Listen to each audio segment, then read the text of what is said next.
తామురుని మాటలను వినిన భగవతి ముఖమండలము చిరునగవుతో నిండి ఉండెను. మేఘ గంభీర స్వనముతో ఆమె ఇట్లు పలుకసాగెను. తామ్ర, మూర్ఖుడగు నీ స్వామి ఇప్పుడు మృత్యువును కౌగిలించుకొనగోరుచున్నాడు. అజ్ఞానియగు వానిని కామదేవుడు తన బాణముల చేత ప్రభావితుని చేయుచున్నాడు. నీవు వెళ్ళి నీ స్వామితో ఇట్లు వచింపుము. మహిషి నీకు జన్మనొసగెను. అది గడ్డి తిని బలమును పొందును. దాని తోక పొడవై ఉండును. పెద్ద పొట్టతో కనిపించును. తల మీద కొమ్ములతో విలసిల్లుచుండును. నేనట్లు కాదు. బ్రహ్మ, విష్ణువు, మహేశ్వరుడు, ఇంద్రుడు, వరుణుడు, కుబేరుడు, అగ్ని మొదలగుగా గల దేవతలను కూడా నేను భర్తగా స్వీకరించను. ఈ ప్రముఖులగు దేవతలందరినీ వదిలి పశువగు నిన్నెట్లు స్వీకరించదను. ఏ విశిష్ట గుణము నీలో ఉన్నది? ఇది నిందనీయమగును కదా. నేను పతిని వరించేడి స్త్రీని కాను. నాకు శక్తిశాలియగు పతిదేవుడు విరాజమానుడై ఉన్నాడు. ఆ స్వామి అందరికీ కర్త, సాక్షి, అకర్త, నిస్పృహుడు, నిర్గుణుడు, నిర్మముడు, అనంతుడు, నిరాలంబుడు, నిరాశ్రయుడు, సర్వజ్ఞుడు, అంతటను విద్యమానుడు, పూర్ణుడు, సాక్షి, పూర్ణాశ్రయుడు, కళ్యాణ స్వరూప శ్రీవిగ్రహుడు. ఆ స్వామి అన్ని చోట్ల విరాజమానుడై ఉన్నాడు. క్షమకు, శాంతికి ఆ ప్రభు సాకార విగ్రహము. సమస్తమును చూసి అవగతమును చేసుకొను శక్తి ఆ స్వామికి కడు సులభము. ఆయన సుయోగ్యతముడు నా భర్త. అట్టి వాణిని వదిలి మూర్ఖుడగు మహిషాసుని సేవించుటకు నేనెట్లో అంగీకరించగలను? నీవు సావధానుడవై యుద్ధమునరింపుము. ఇప్పుడే నిన్ను యమరాజు సన్నిధికి పంపెదను. లేనిచో నీ పృష్ఠభాగమున నీటిని ఉంచి దానిని నీవు మోసికొని ఆ జలమును ప్రజలకు చేరు ఏర్పాట్లు చేసెదను. ఓరి నీచుడా, ప్రాణములందు తీపి ఉన్నచో దానవులందరినీ వెంటనిడుకొని వెంటనే పాతాళమునకు పరిగెత్తి పొమ్ము. లేకపోయినచో రణరంగమున నా నుండి తప్పించుకొన జాలవు. ఇరువురును సమానమైనచో ఈ ప్రపంచమున వారి కలయిక సుఖప్రదము కాగలదు. లేకపోయినచో అజ్ఞానముతో వైరుధ్యము గల సంబంధమును కల్పన చేసినచో దుఃఖముల పాలగుట తథ్యము. నీ బుద్ధి రాయి అయినది కనుకనే నీవు భామిని మా మహారాజును ఉపాసన చేయమని పలుకుచున్నావు. నేనెక్కడా, కొమ్ములు గల మహిషాసురుడెక్కడా? ఇట్టి వైషమ్యము గల ఇరువురు వ్యక్తులలో సంబంధం ఎట్లు పొసగను? పారిపొమ్ము, లేక యుద్ధమైనను చేయము. దీనిని నీ ఇష్టమునకే వదిలిపెట్టుచున్నాను. నేను నిన్ను సపరివారముగా మృత్యుముఖమున పడవేయుదును. యుద్ధము నీకిష్టము కానిచో ఈ లోకమును వదిలి ఇంకెక్కడనైనా సుఖముగా జీవితమును గడుపుకొనుము.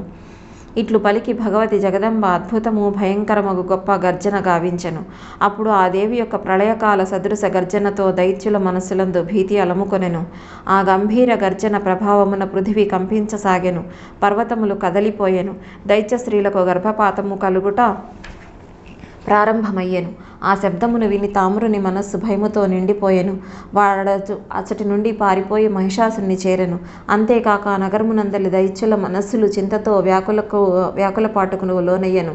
రాజా వారి చెవులన్నీయు మూతపడెను. పారిపోవడం ఒక్కటే వారి లక్ష్యమయ్యను. అదే క్షణమున క్రోధముతో నిండిన సింహము కూడా భయంకరముగా గర్జించెను.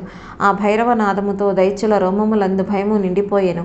తామ్రుడు తిరిగి వచ్చుట చూసి మహిషాసుని బుద్ధి కూడా చెలించిపోయెను. అతడు మంత్రులతో సమావేశమై సంప్రదింపులు జరపసాగెను. ఇప్పుడేమి చేయవలెను? దుర్గమును ఆశ్రయించవలెనా, లేక యుద్ధము చేయవలెనా? అట్లు కాకపోయినచో యుద్ధభూమి నుండి పారిపోవలెనా? మహానుభావులైన దానవులారా, ఇచ్చట నుండి పారిపోవటయే కళ్యాణప్రదమని మీకు తోచుచున్నదా? మీరందరూ బుద్ధిమంతులు, రణరంగమున వెనుకంజ వేయని వీరులు, శాస్త్రపారంగతులైన విద్వాంసులు. ఈ కార్యమును సఫలము చేయుటకు ఏదైనా రహస్యమగు ఆలోచన చేయుట మిగుల అవసరము. రాజ్యమును స్థిరమునరించుటకు మంత్రాంగమే ప్రాముఖ్యతను వహించునని అంగీకరింపబడినది. రాజ్యమును సురక్షితమునరించు కోరికతో రాజు ఆచార సంపన్నులు విద్వాంసులైన మంత్రులను సంప్రదించుట అనివార్యమగును. మంత్రాంగ రహస్యము బయటపడినచో రాజును రాజ్యమును రెండునూ నశించును. తన అభిప్రాయము ఇతరులకు తెలియకుండుటకై శ్రేయస్సును కోరు పురుషుడు తన అభిప్రాయమును మిగుల రహస్యముగా ఉంచును.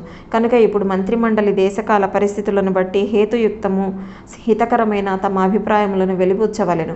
రాజనీతిని పరిశీలించి ఏ అభిప్రాయము తెలుపవలెను. దేవనిర్మితమైన ఈ వనిత యందు అపార పరాక్రమము కలదు. ఆధారము లేకుండా ఒంటరిగా ఈమె ఇచ్చటకు వచ్చుటకు కారణమేమి? దీనిని గురించి మీరందరూ ఆలోచింపుడు.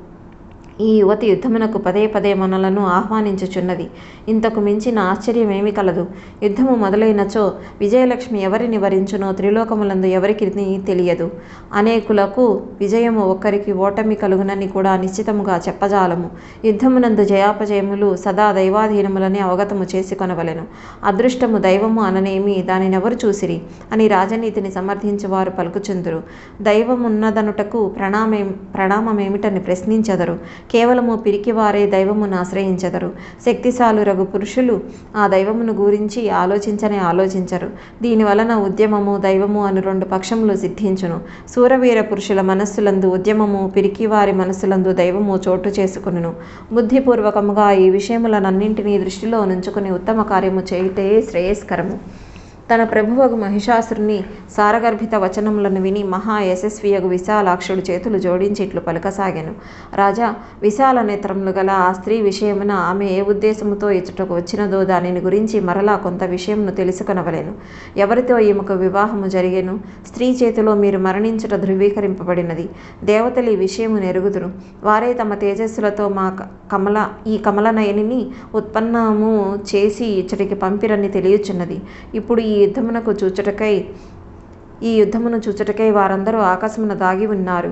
వారికి కూడా యుద్ధమునందు అభిలాష తక్కువ లేదు.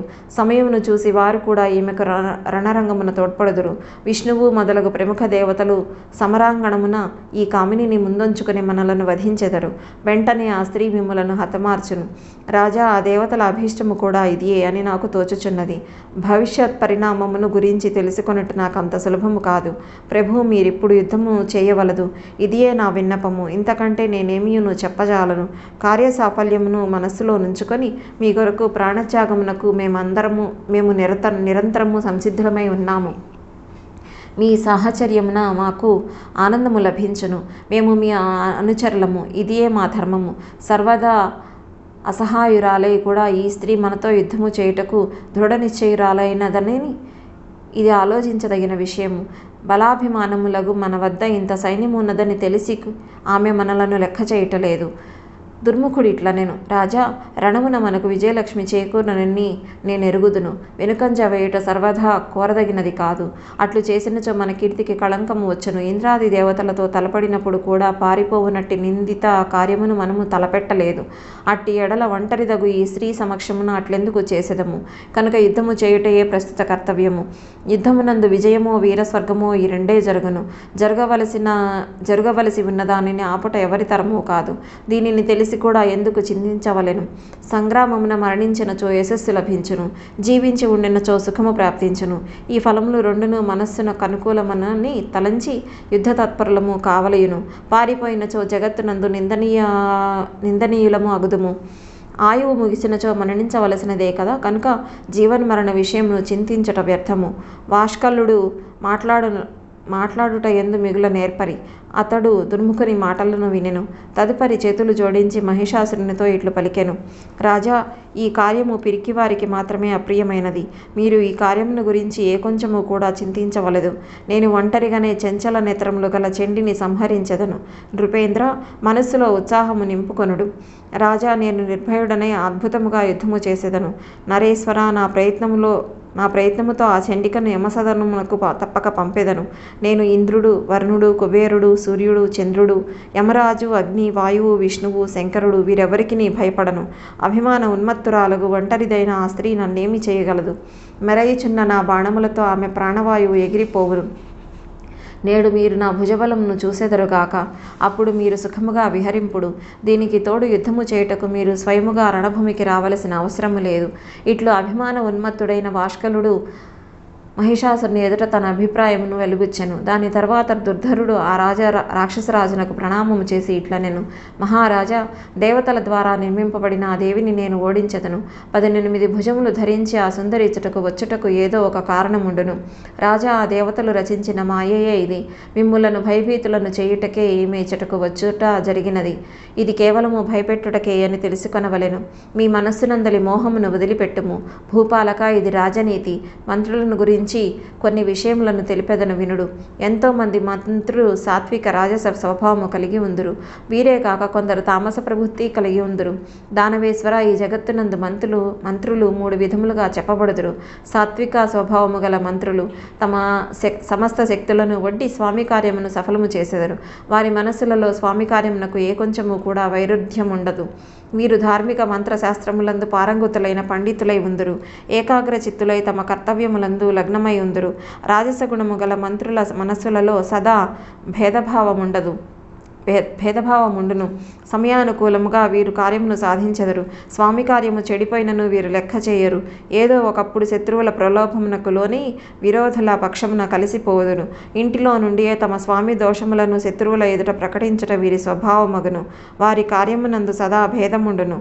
వరలో దాగి ఉన్న ఖడ్గము వలె వీరు ఘాతకులగుదురు. యుద్ధము వచ్చినప్పుడు ప్రభు మనస్సులో భయమును వ్యాపింపచేయుట వీరి స్వభావమగును. రాజా, ఇట్టి మంత్రులనెన్నటికిని విశ్వసింపరాదు. నమ్మినచో పని చెడిపోవుటయును సంభవించును. మంత్రహాని సదా ఉండనే ఉండును. దురాచారులైన మంత్రులను విశ్వసించినచో లోభవశులై వారేమైనను చేయగలరు. తామస స్వభావము గల మంత్రులు ఇంకనూ నీచ ప్రవృత్తికి దిగజారెదరు. వారు మూర్ఖులై సదా పాపములందు నిరతులై ఉందురు.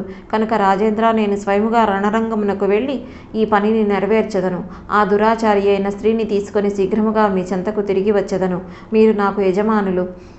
నేను నా సంపూర్ణ శక్తిని వినియోగించి మీ కార్యమును సంపన్నము చేసెదను.